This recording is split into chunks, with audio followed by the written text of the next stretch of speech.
Once again, welcome to Biblical Economics 2. I am your professor, Dr. Jonathan Vorse. I'm thrilled and excited to be with you here today.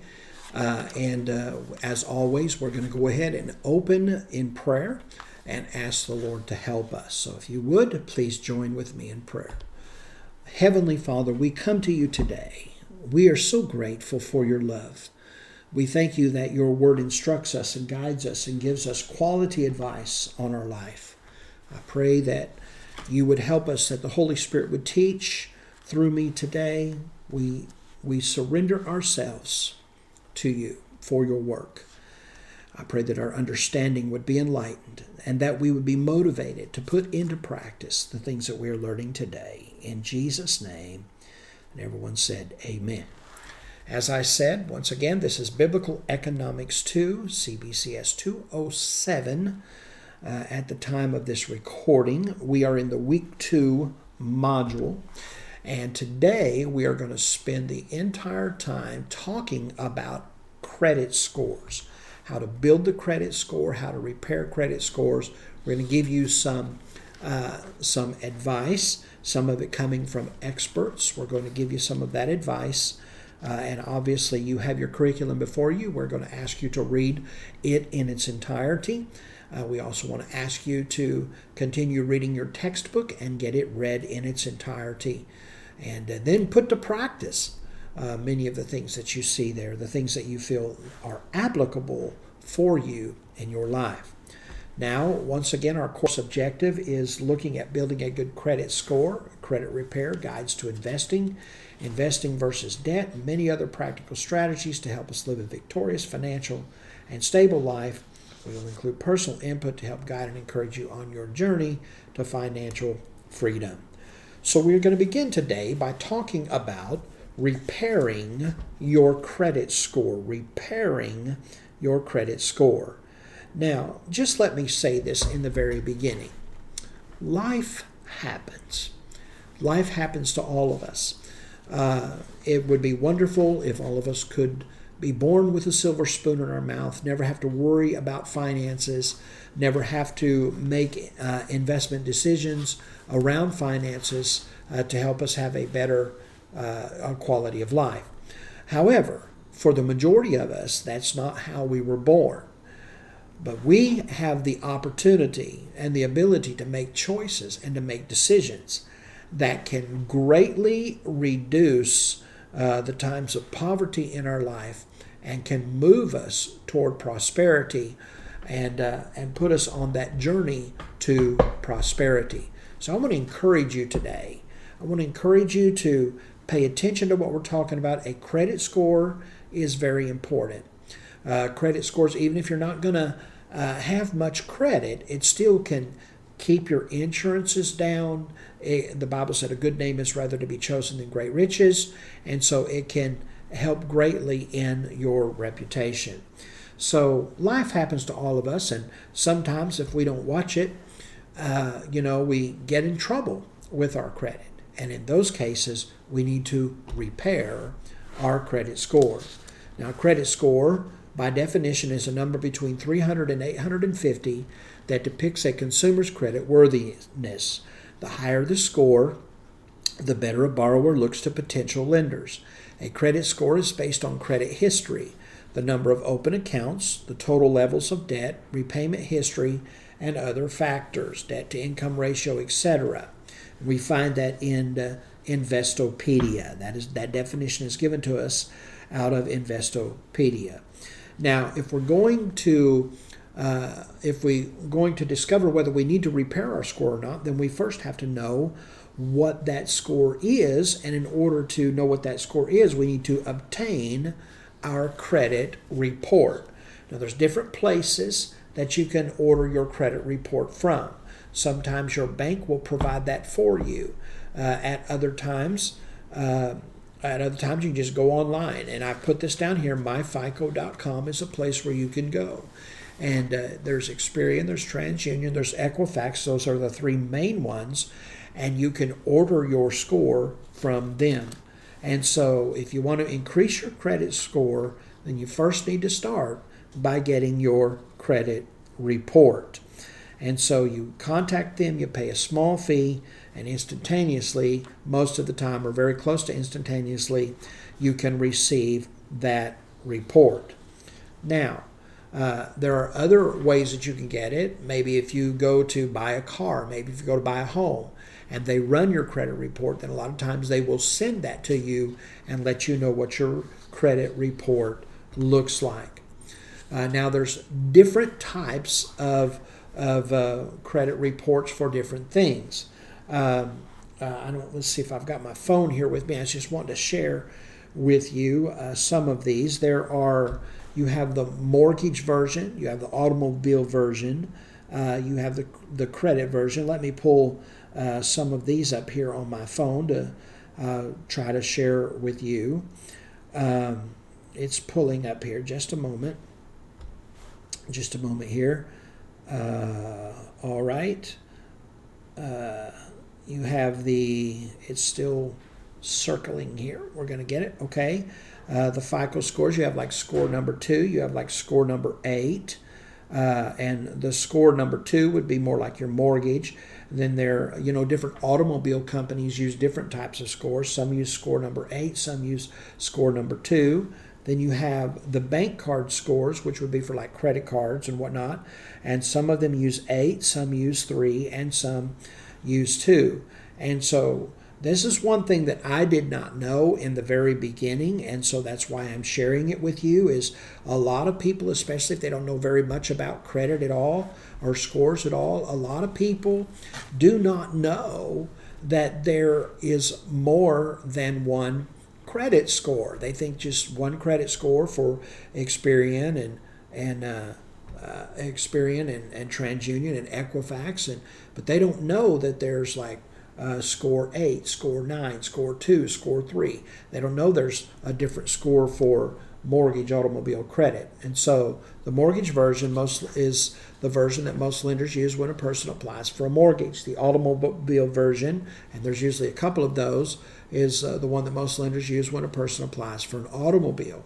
And then the credit version, obviously, which is for the bank cards and whatnot, is the one that lenders use for other credits, such as credit cards and personal loans. Now, let's talk about repairing your credit. Here are some tips that I want to give you for repairing your credit. Number one, your mindset. Your mindset goes a long way towards changing your situation when it comes to your credit. So your mindset toward money has to change. You have to start seeing money as a tool. You got to see it as a tool that can help you increase your credit or that can help you decrease your credit. There are simple things that you can do that can help your score grow, such as, when you're going to the store, maybe a department store or something, you purchase something in that department store. You pay for it with your credit card. When you go out to your car and sit down in your car, then you pay because you'll have that credit card linked up to where you can just pay it maybe online on your smartphone like I do. Then what you do is you just pay the credit card off. So you showed the use of the credit card, but at the same time, you paid it off or get it paid off in the next few days so it doesn't accrue interest. And so there's just little things like that you can do. But your mindset toward the spending of money has to change. You have to see money as a tool that you can use in order to get you from where you are to where you need to be. You also, just as you have to use a tool that you would hold in your hand, you have to use it in the proper way in order to get the intended result.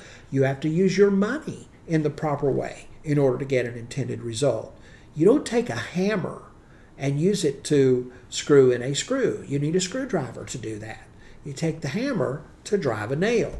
Well, you've got to use the tool in the proper way in which it was intended in order to get the intended result.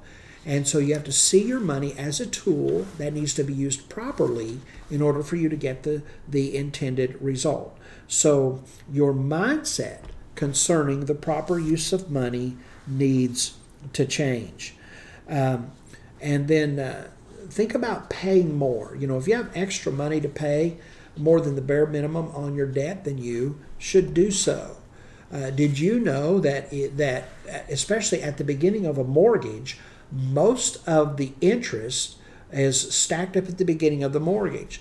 So when you pay principal payments at the beginning of a mortgage, you are literally shaving months and many times years off of that mortgage. Say, for instance, if you have an $1,800 a month mortgage for your home, and you have the ability, not everybody can do this, but you have the ability to pay like $1,000 principal payment every single month, you can turn a 30-year mortgage into something like 11 or 12 years. And the reason is because in the front end of the loan, every time you pay that extra $500 or every time you pay that extra $1,000, you are literally shaving months of payments off of the loan especially when you're doing it in the very beginning. So pay more, especially in the beginnings of the loans when the interest is the highest. Go ahead and make that minimum payment with the interest, but then make principal payment to go right along with it. And it's like putting thousands of dollars back in your pocket. It'll save you so many thousands of dollars by doing that. Make sure that you pay your payments on time. Don't let late payments stack up. They will rapidly decrease your credit score, especially mortgages and automobiles. Those will rapidly decrease your score. When you pay extra money, then on your payments, when you do that, then the available credit becomes more, and that makes your score go up.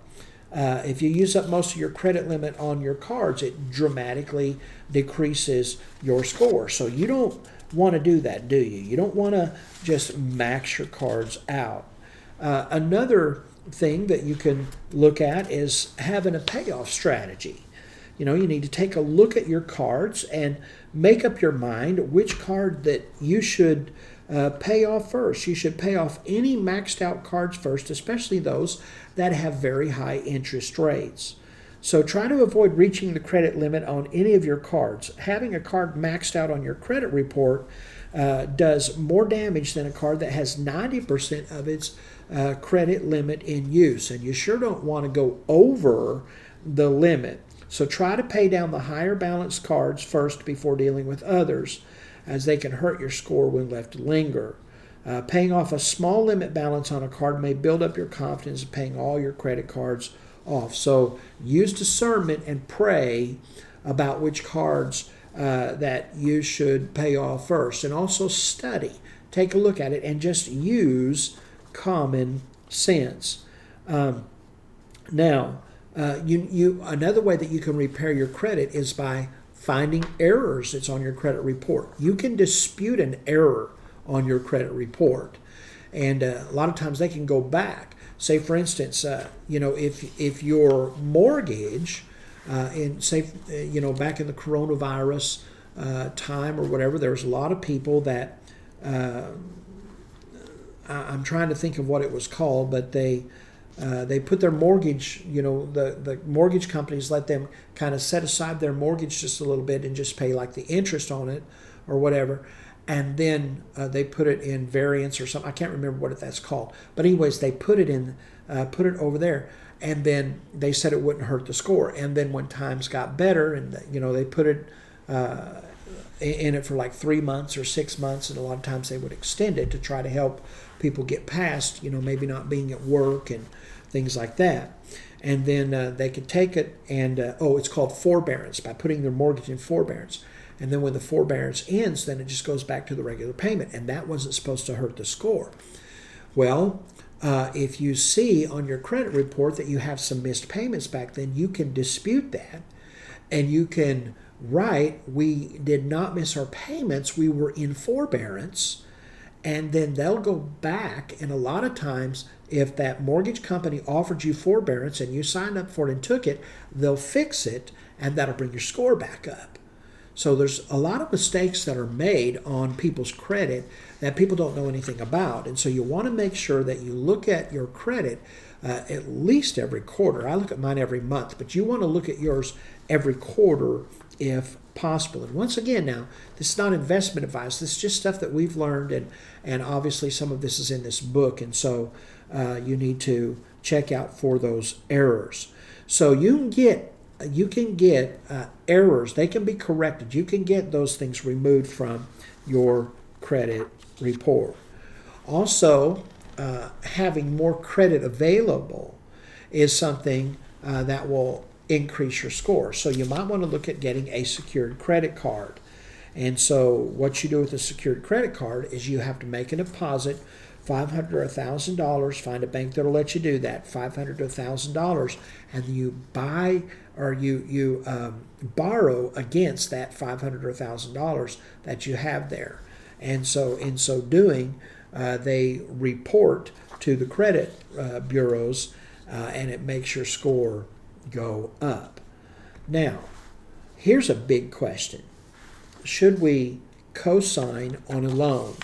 Should we co-sign on a loan?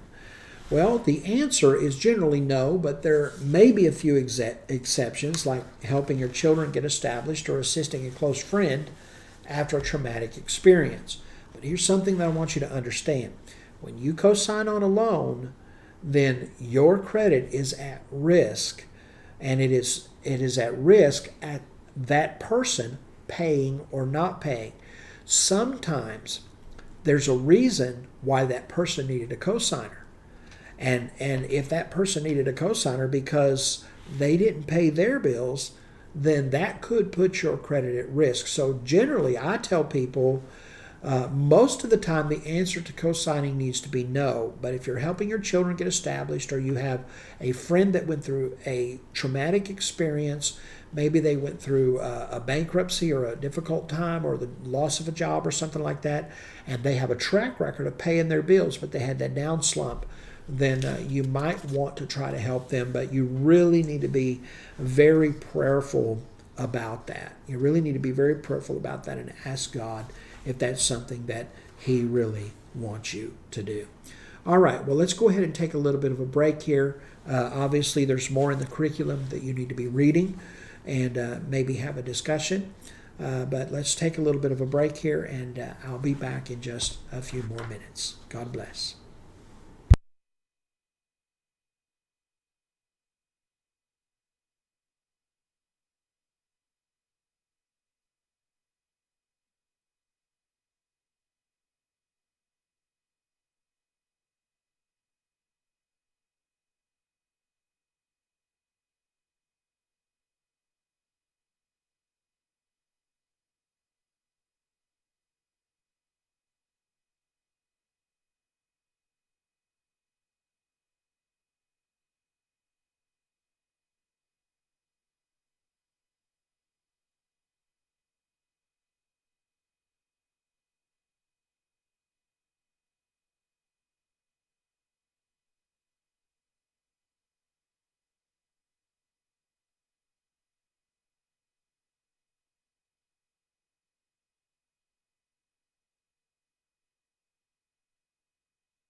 All right, let's go ahead and continue on here, and we will continue on with the subject of paying off debt. Now, let me say this. Debt's a way of life for some people, but not for you. Say that out loud. Say, debt is not a way of life for me. Now, let me say this. Some people say, well, I'm in debt in my home. Well, you're only in debt in your home if you're overextended. A home is an investment. That is investment. That is an investment that can grow and grow and grow exponentially for you over time. But debt is a way of life for some people. Some people live on credit cards. You don't want to do that. You don't want to do that. Some people owe money for houses. They owe money for cars and possessions and education. Unfortunately, many people are so deep in debt that they don't even know how much they owe. And the Bible specifically and clearly tells us in Romans chapter 13 and verse 8 that we are to owe no man anything but to love one another. Now, does that mean that we're not supposed to ever have any debt, or we're not supposed to ever apply for credit? Well, I don't think that necessarily means that you are not supposed to apply for credit, but you should have the ability and the wherewithal to just pay it off if you need to. So, a good credit score is paramount to getting a good interest rate on your mortgage. It's also you got to have a good credit score in order to get your electric turned on and your water turned on. You have to have a good credit score to have good rates on insurance. And so you got to work on your credit score, but you can't live in debt. You can't allow yourself to live in this lifestyle of debt. Well, how do I change that? Well, you don't buy something unless you can pay for it. You don't buy something. Why would you charge a hamburger on a credit card? That hamburger is going to be gone by tomorrow, and you're going to be paying for it over and over and over and over again. Don't ever charge a hamburger on a credit card. The only time that I could ever think of doing anything like that, and I wouldn't even recommend this, but the only time I could ever think of maybe doing something like that would be just trying to activate your card. So you pay for everybody's meal, your family's meal or whatever, then you go out in the card and you pay the card off, just an hour or two later.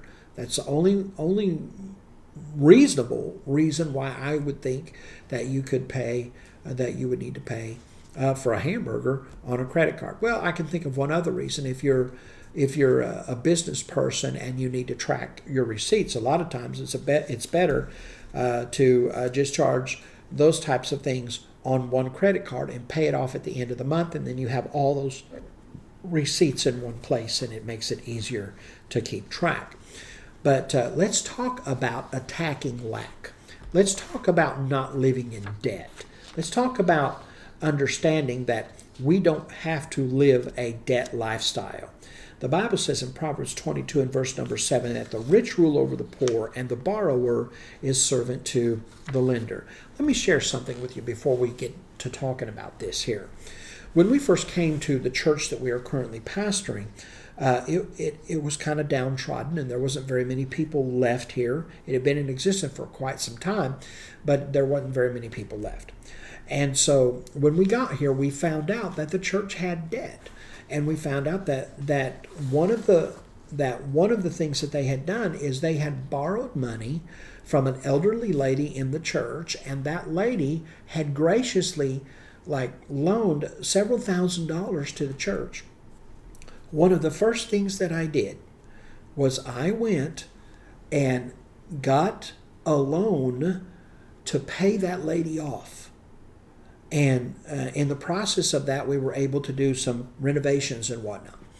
But I paid her off. When I paid her off, her son, who was several years older than me, came to where I was sitting in my chair, got down on his knees, and looked up at me with tears streaming down his face. And he said, "Pastor, thank you so much for taking care of this. We were wondering if she was ever going to see that money again." Well, I want to tell you, the borrower is servant to the lender. I told her son, I said, I don't know how that I could lead her if we were accountable to her as far as finances when it comes to having money come and go. I said, we need to get that taken care of. We need to get that off of the books. We need to get it taken care of. And now we're just dealing with a corporation, basically, when it comes to finances. And so the Bible said the rich rule over the poor, and the borrower is servant to the lender. That's why it's always better to be the lender. So how do we attack debt? We start by paying off our credit cards where you are paying high minimum payments and high interest rates. That's where you begin. You start by paying them off. Paying off your credit card balances with the highest interest rates will help your credit score substantially. So continue to just pay them off until they're done. call the creditors. If you're having a problem making a payment on a credit card, it would be wise to contact that credit company. Many times you can negotiate lower payments or more favorable terms, and sometimes they'll even get into a settlement conversation with you and help them. So they can also recommend options that can reduce damage to your credit rating. So remember, they're interested in keeping good customers, and the fact that you called during that time of crisis communicates to them that you are not going to take that money and run, but that you are a good customer. Another thing that you might want to do is you might want to think about taking out a personal loan that has a smaller interest rate, consolidate all those high interest credit cards into that one lower interest rate loan, and then you just focus on paying that lower interest rate loan off. Now, some people say go ahead and get rid of the credit cards. Here's what I would say. Just toss them in a drawer, especially if you had them for a while, because length of credit history also has a lot to do with your score. Just don't use them again. Just don't use them again, all right? And so if that means cutting them up, then go ahead and cut them up, all right? So paying down debt should be a high financial priority. Now listen to this. Should be a high financial priority, but not at the price of your retirement plan. So cutting back on what you save for in retirement may not be the best thing to do, especially if it becomes a habit in the long run. If you need to borrow from your pension fund at a lower interest rate, consider saving for your pension once the debt is cleared, then that's a little bit different, all right? Now, let's go ahead and talk about cutting up the credit cards. You can cut them up. If you cannot resist the temptation to use them, if there's balances on them, then you need to make sure that your spending habits are minimal. And if that means getting rid of those credit cards and cutting them up, then go ahead and do that. But you can cut that credit card up and not close that credit account, if you need to keep the longevity of that account. However, once again, just let me say this. If you cannot resist the temptation of using that card, then you need to go ahead and get rid of it, all right? Now, here's some more basic steps that you can use. Number one, you need to be kind to yourself. So be very kind to yourself. Focus on your wins. The debt will eventually get paid down. And guard against falling back into your old spending habits, or you'll never get out of debt. But if you have a weak moment, then be kind to yourself. Don't give up, but make adjustments that help you win. Now, a basic truth is this. Stop buying unnecessary items. Remember, you don't need more stuff. What you need is financial peace of mind. So stop buying unnecessary stuff. One of the things that I used to talk to my wife about, and she'd say, "Wow, that's such a deal.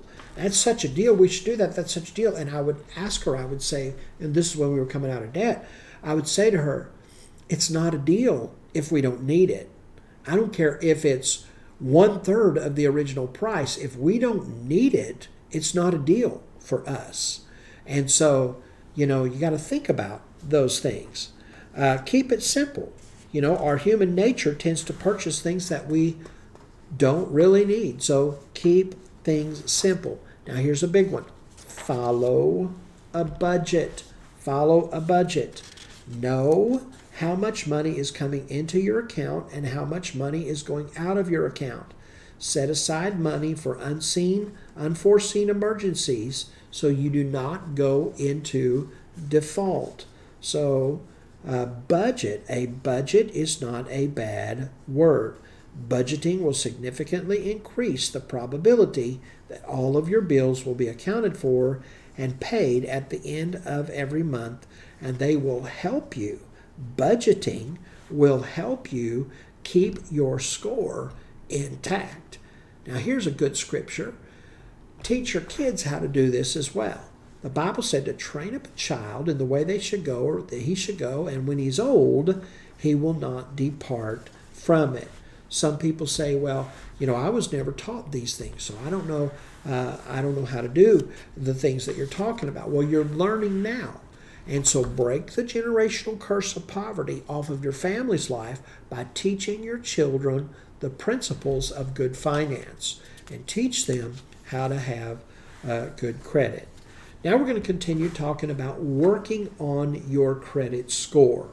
So improving your score, your credit score, can be a time-consuming process. And even with the best intentions, methods, and systems in place, many times it will take time to improve. So here are some ideas to help you get started.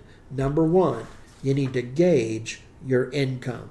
Gauge your income. How much money do I make? How much money do I have going out? And so you organize your income and you organize your expenses, and then you know how much disposable income that you have, and that way you will know if you can pay more.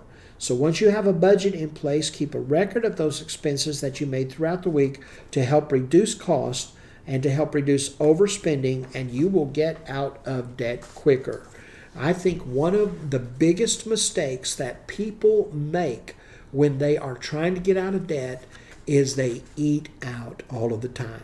There are so many young people, young couples, that have gotten themselves in financial trouble because they just don't want to go home and make a sandwich. They would rather go somewhere and have someone make the sandwich for them and cater to them.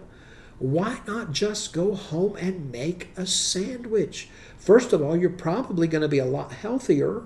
You're going to eat healthier, and you're going to save a ton of money in the future.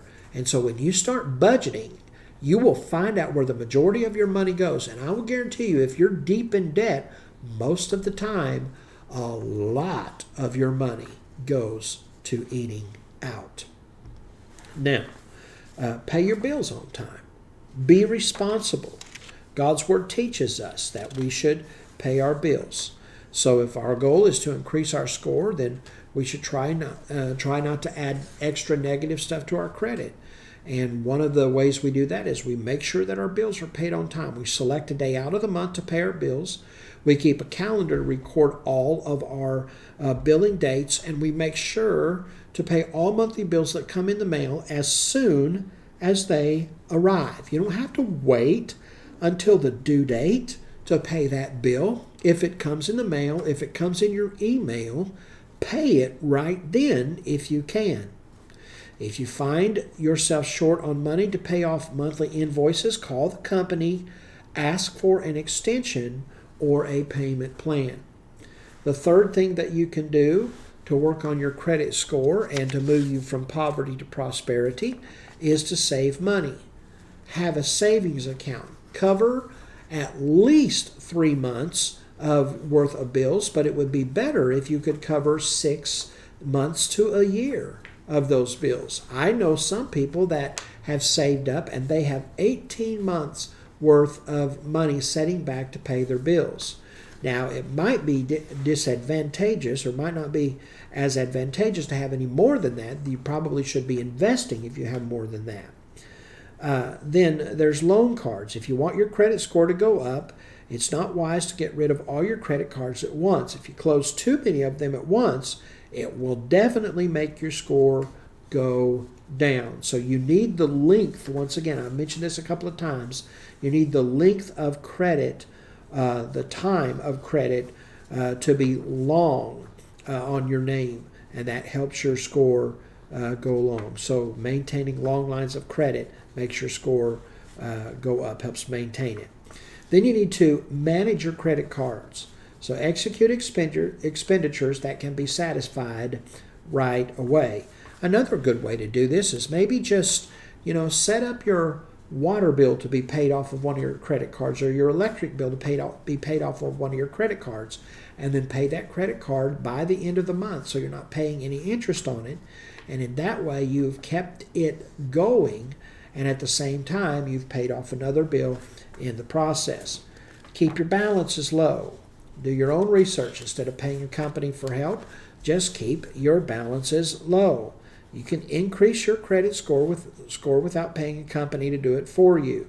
Find available methods to help improve your credit score by researching the internet or contacting friends and family members for potential help or ideas.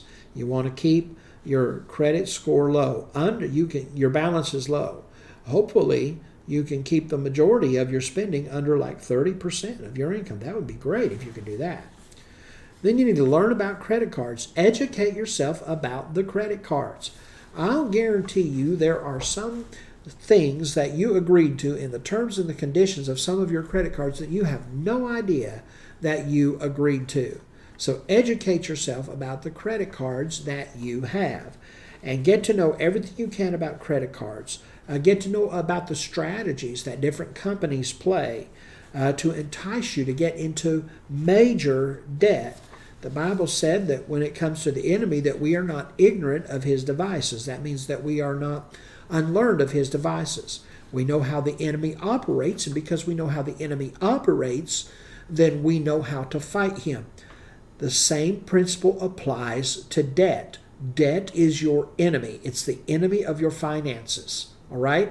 And so you learn how these companies, they sit in boardrooms and figure out ways to keep you in major debt so you will continue paying them the interest. And so you got to learn how they operate so you can overcome it. All right? So never ever apply for a credit card without reading the terms and the conditions. When you start using credit, you need to use it wisely. The best way to build credit is to purchase clothes and gas and groceries and routine weekly or monthly spending that you do. Then place the money aside every month to pay off your credit cards. You don't ever want to use your credit cards and set them and say, okay, I've got them here for a rainy day. You need to have savings for that. You need to have money, actual money, set aside for a rainy day. Don't consider your credit card set aside for a rainy day, because then you got to pay it back. If you've got money set aside for a rainy day, then you've already saved it and you're not going to be paying interest on it. So use credit wisely. So get to know everything you can about credit cards. Get to know everything about the strategies that they play to entice you into major debt. Now, the next thing, you've got to ask yourself questions like, can I afford this? Just because you can be approved for it doesn't mean you can afford it. Just because they'll say, well, just because a loan officer will tell you, well, you're approved for up to $400,000 for a home, that doesn't mean you need to spend $400,000 for a home. You know your situation better than that loan officer does. And if you feel like that you can only afford a $200,000, you don't want to be house rich and cash poor. So, if they say you can afford a $400,000 home, you might want to look at a $200,000 home. So you're not paying out, you're not maximizing out your credit worthiness. So you always want to keep that buffer there. You always want to make sure there's equity that you can draw on if you ever need to draw on it. So try your best not to live above your means. If you can't afford to purchase it, then don't charge it. So try not to purchase things that you do not need. And then work at lowering your interest card rates. The first sign that you may be able to lower your current interest rate is when you start to receive letters in the mail from other institutions offering you a lower rate on a new credit card through the mail. So what you want to do is you want to call. When this happens, you want to call your current credit card company and ask them for a lower rate. Tell them, I'm receiving invitations in the mail from other companies offer me a lower rate. Is there a way that we can just negotiate a lower rate? So you say, well, why would you want to do that? Because once again, you want to keep longevity with that company, which also helps your credit score. Now, when you get a brand new card because they offered you a lower rate, then your overall longevity of credit goes down because that brand new card gets included in the averages of the length of times that you've had cards. So that's why it's important for you to contact your current companies and see if you can negotiate lower rates. Then you want to examine your monthly statements. Take a look at your monthly statement every single month. Make a habit of looking through that statement. Make sure that there's no errors, that there's no discrepancies. Make sure that, especially if you do purchasing online, make sure that someone hasn't purchased something in your name that you did not purchase. So check for those fraudulent activities and unauthorized charges. And if they're there, dispute them. Dispute the errors. Dispute mistakes. Dispute unauthorized charges within the first 60 days of their occurrence. And then increase your payments. Make more than just the minimum payment. The more time it takes to pay off the balance on your credit card statement, the more interest you will be charged. And so that's the name of the game for these credit card companies. They want to charge you interest. That's how they make their money.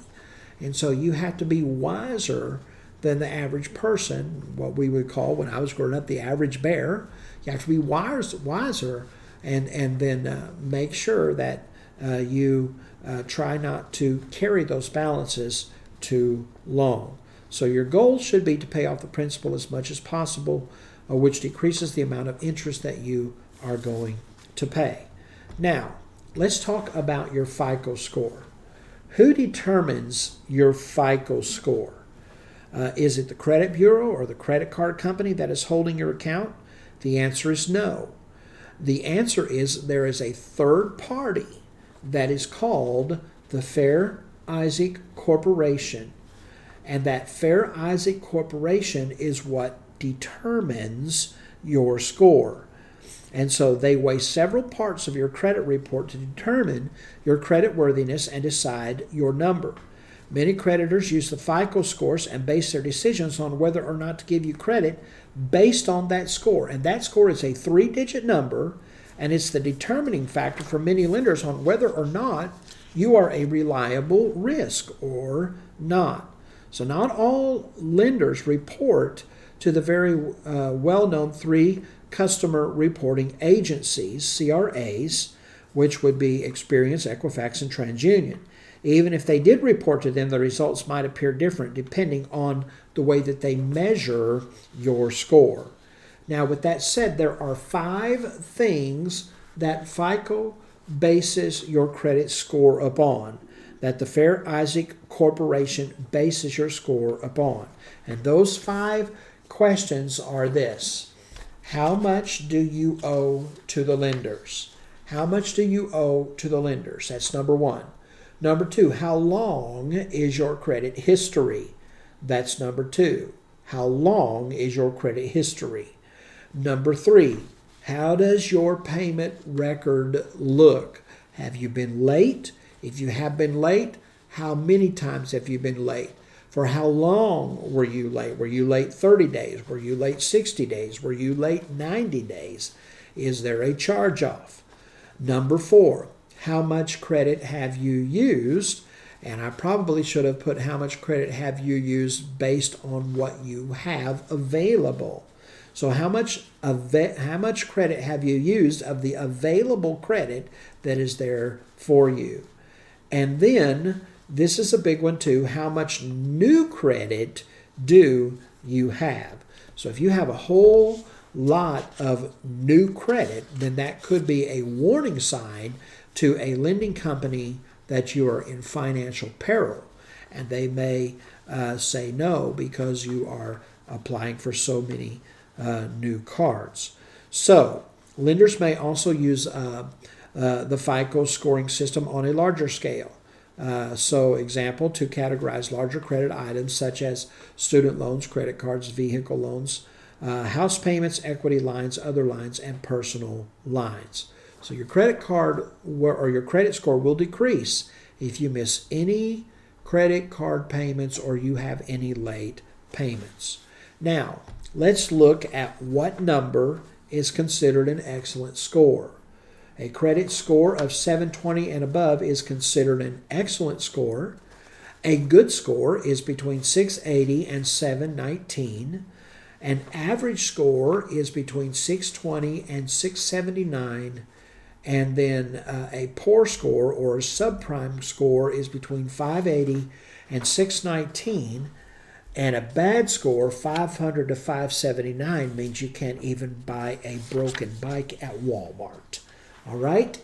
There's excellent score, 720 and above. Good score, 680 to 719. Average score, 620 to 679. Poor score, subprime, 580 to 619. And the bad score is 500 to 579. I'll say where it says poor score, a lot of times they just call that fair. They call that a fair score. Now, let's talk about, and the last thing that we're going to be talking about here today is the importance of having a good credit score. Whenever you apply for any type of credit or loan, insurance, cell phone, or place to live, vehicle, or home purchase, a loan provider will usually want to know if you have good credit. So depending on your credit score, you may or may not get what you want. If your credit is less than good and the lender decides to give you what you want, it'll generally be at a very high interest rate, and you need to check that because it might not be advantageous for you if the interest rate is too high. And so just because they will say, I will approve you, doesn't mean you should go with it, all right? So your credit score is crucial to your financial well-being. The higher your credit score is, the lower the risk you are to finance companies, and as a result, they will offer you a loan at a more reasonable interest rate. So that helps with now. So this is one of the importances of having a good credit score. You can get better loans at a better rate, a better interest rate. Also, there are a lot of companies today that will actually check your credit when they're looking at placing you in a job. If you have a job placement, some job opportunities are only available to those who can show fiscal responsibility through a good credit score, especially if you work at a finance company or something like that. They're going to want to know that you know how to handle finances. And then the Bible tells us, and there's more here in your curriculum, and I want you to read that. But the Bible tells us in Proverbs 22 and verse number 1 that a good name is rather to be chosen than great riches. So I want to encourage you to work on your credit score. Get it up there where it belongs. Make sure that it's good. We've given you some good information. You need to go ahead and continue to read through your curriculum here. We didn't cover all of it, so you're going to need to read through it. And then you need to also read your textbook. Get that textbook. Read that textbook. Read through it. Take this information and put it to work in your life and see what God will do for you. Well, here's your homework. You want to study pages 32 to 46. Continue reading your textbook and then continue studying for your term paper.